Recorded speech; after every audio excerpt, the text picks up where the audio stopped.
I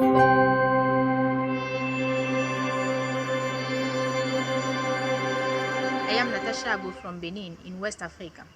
I'm an agronomist and I've been working for 5 years to help farmers adopt good production practices that respect the environment. Presently, I am working for an NGO named African Innovation Services, in short AFRIS. AFRIS is specializing in large-scale dissemination of good practices and youth employment. Also, we collaborate with the 4 Per Meal initiative and run its electronic platform. The people of Benin are feeling the effects of climate change. The number of extreme weather events is increasing every year. This impacts our food security, which is already suffering from land degradation.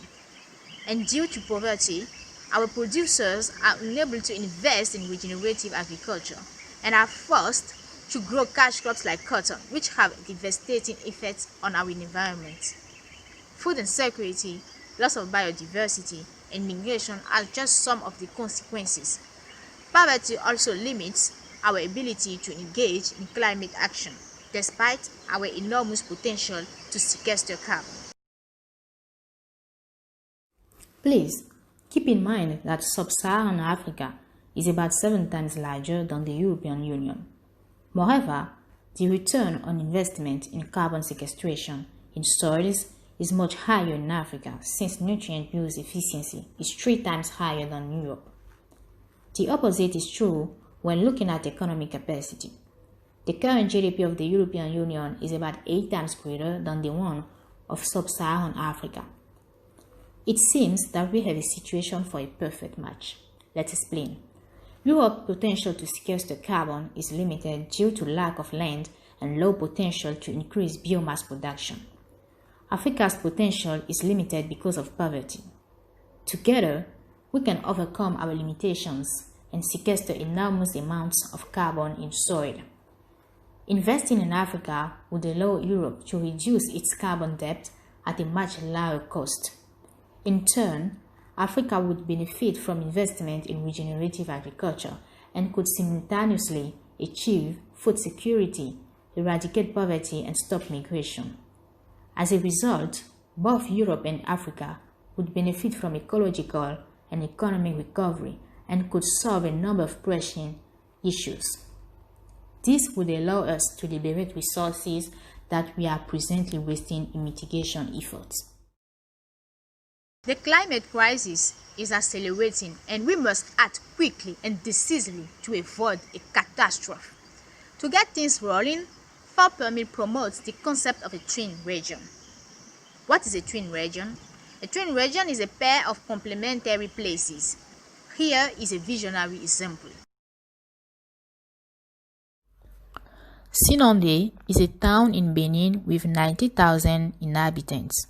Alfter is located in Germany and has 24,000 inhabitants. Alfter is financially well off, but because of its small size of 3,400 hectares, it has no chance of sequestering the carbon dioxide emissions that amount to 300,000 tons each year. Sinonde is 70 times larger and has the potential to sequester 500,000 tons each year. Unfortunately, poverty prevents them from realizing the potential. However, with the combined efforts, the twin regions would have a realistic chance of becoming carbon neutral in a few years and paying off their historic carbon debt in the foreseeable future. This is challenging, but possible. Citizens in Alfter must reduce emissions and support carbon sequestration in Sinonde, and citizens in Sinonde must invest in regenerative agriculture to improve soil health for increasing carbon sequestration and food production. Now, let's talk about the role of youth, farmers' organizations, and NGOs in the concept of the twin region.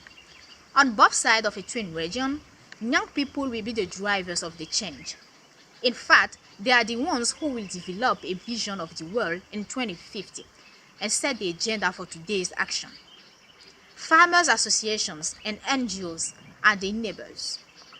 They will mobilize and organize youth train and support them to deliver a range of transformational services. As services, we have services to raise awareness, plan with the citizens, provide advice on reducing carbon emission and regenerative land use practices. We have shown that this is possible. How? In fact, in 2017, with the support from the German government and authorities in Benin, we engaged 400 college graduates and out-of-school youth in 173 municipalities to organize and train 311 farmers groups reaching other 50,000 producers. They achieved spectacular yield increases in maize, rice and soybeans, improved market linkages, and collected valuable data for the scientific community. Through their involvement, the young professionals gained experience, laying the foundation for the future development. And guess what? 3 years later, the vast majority of the young people are still earning a living in the same communities. If we want to save our planet, we have to act now and we have to work together.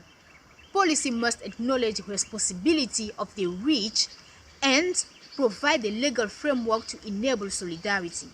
It is a question of political will and courage for real change. We, the young people, farmers associations, and NGOs in the sub-Saharan Africa are ready. Thank you very much for giving us this opportunity to participate in the GFFA panel.